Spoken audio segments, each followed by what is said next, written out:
and welcome back to my channel, where today I'm going to read out some of the mean tweets I've been sent.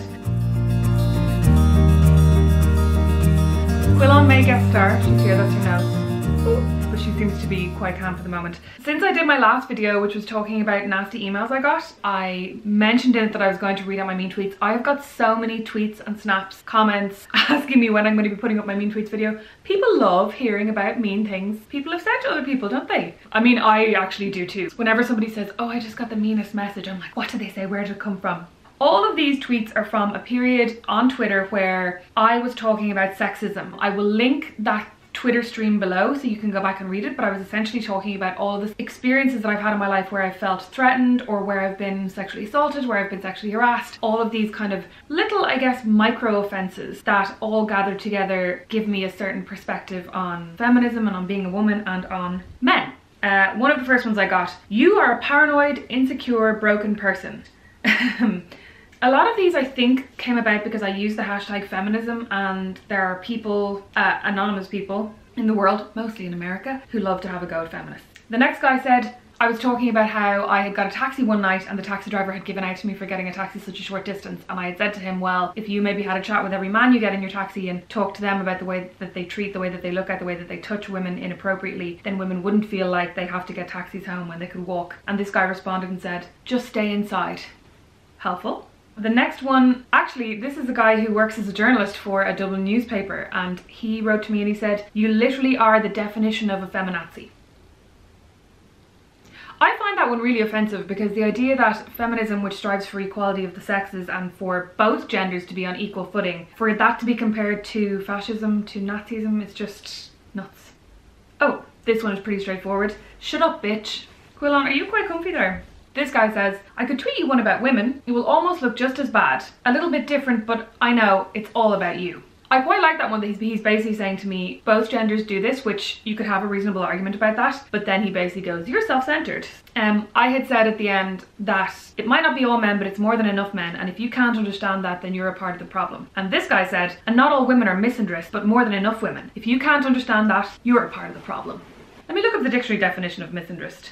I don't know what Quillon thinks I'm doing. Is she like, oh, mommy's taking some concentrated time to hug me? Is that what you think? Oh, misandrist. A person who dislikes, despises, or is strongly prejudiced against men. The counterpart to a misogynist is a misandrist. I mean, when it comes to things like this, I don't feel like the word prejudice applies if you have had experience that leads you to be wary of men. If I'm in a bar, I would be wary about walking up to a bar through a crowd of men, because several times I've walked through a crowd of men and either been groped, or somebody has said something to me, or I think one time one guy said to me, are your tits real? And I was like, yeah, and he reached out and he grabbed one and all of his friends laughed. And I felt really humiliated by the experience, and also really vulnerable, because I was basically surrounded by this circle of men, all of whom seemed to think that this behaviour was acceptable. And the thing as well is that I'm sure they didn't all think this behaviour was acceptable, but they didn't want to be the one to stand up and go, here mate, shut up. Let's move on, shall we? This guy, whose username is ShadowRaven99 and whose Twitter name is Mr. Right Wing, things are going well so far, says, I doubt any of it happened, just looking for attention. Here's one when I was talking about being harassed in a bar, who said, well, if you're going to go to a bar with a bunch of drunk people, which is very similar logic to if you're going to wear a short skirt and leave your house. This guy says, disturbing. These men aren't gentlemen. And just when you think he's on your side, he says, perhaps you are hanging out in the wrong places with the wrong crowd. Victim blaming. Next up we have, I agree, it's fucked, but where the hell do you live? Here, if a man doesn't open the market door for you, he's messed up. The question in my mind is, where do you live? What market door? Do you live on a farmland? What do you mean? Oh, another victim blaming one. Women raise these boys into men. Blame yourselves, you hateful bigot. I don't even have any children. So somehow the experiences that I've had with men are to blame for the fact that these men have grown out of boys who have been raised by women. And also, they've been raised by men too. And this is like the big issue for me with the patriarchal system and misogyny, is that it doesn't benefit anyone to have women be treated as less than men, because women are also mothers, women are sisters, women are partners, and men are also fathers and partners and brothers. And men's role in the family isn't respected in the same way that women's is, because men aren't expected to be the nurturer, they're not expected to be the carer. Like, this guy assumes that all men were raised by a woman, but like, where's the man in that equation? We don't respect the man as a father and the man as a caregiver at all to the same extent that we respect the woman. Feminists want more equality for everyone, not just for us. Next up we have, he starts with, from a male's perspective, because God knows I haven't had enough of those. You haven't met a man yet. Each story you told was about a boy who never learned to respect women. There's something vaguely threatening about that, like, you haven't met a man yet. I don't know if I really want to.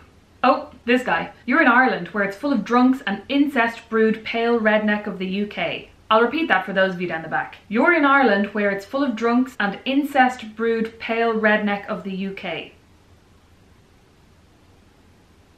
It's still not making sense to me. Oh, this guy makes an interesting point. I don't think he was trying to be nasty, but my immediate reaction was to kind of go, oh God. So he said, after reading, I immediately wanted to click your page to see what you look like, and I wouldn't have with a guy. So that's like really interesting, because I did actually get a lot of responses that I'm not reading out here because I couldn't find them. That said things like, this never happened, like, look at you, you're not a Victoria's Secret model. There's no way anybody would catcall you or would touch you in a bar because you're ugly. That's not why these things happen. It's not like only super attractive thin women who get sexually harassed and assaulted, or else sure nobody'd want to be good looking.